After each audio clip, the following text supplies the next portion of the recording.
Wages for the under-30s have been decimated since the financial crisis and are still 10% below their 2010 level. Home ownership in many parts of the country is out of reach of the millions whose parents are unable to help with a deposit. And social housing now is a distant memory in many areas, and the insecurity of private renting means upheaval and uncertainty for a majority.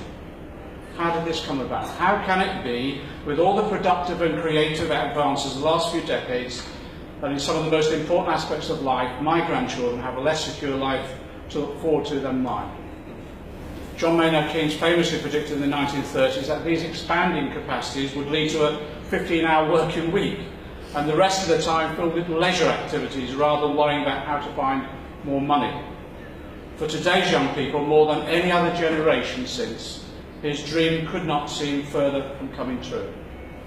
The good society that I think most of us envisage is one that's free, democratic, prosperous, environmentally sustainable, safe and secure, based upon the values of fairness, equality and social justice, where everybody has the ability to develop their talents and enjoyment of life to the full.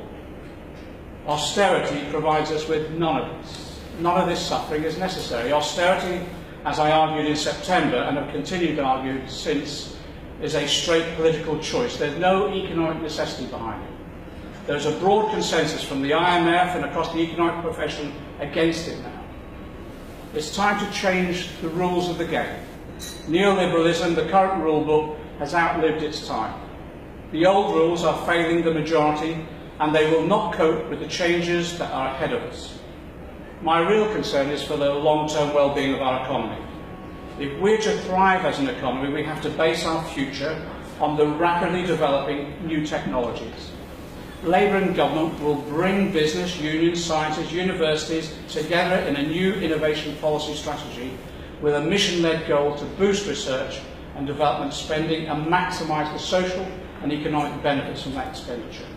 Our major corporations, despite record profits, are sitting on vast cash piles. At least £400 billion now is held in corporate bank accounts, money that should be invested. The OECD thinks that as a minimum, a developed country like Britain should be spending 3.5% of GDP on infrastructure. Labour in power will meet and exceed that commitment, reversing decades of underspend. This should include renewable energy, energy efficiency, major public transport improvements and ultra-high-speed broadband. Labour understands that the government's role is to provide the opportunity for massive advances in technology, skills and organisational change. Unless we change our political choices, the vast majority will be denied the opportunities that technological change presents. A new economy where technology liberates rather than traps, where the fruits of scientific advance are shared by all, and where every one of us has the opportunity to develop our talents. A prosperous society built on sustainable growth and predicated on the values of fairness, equality and social justice. It's what I call socialism, but it's socialism with an iPad. Thank you very much.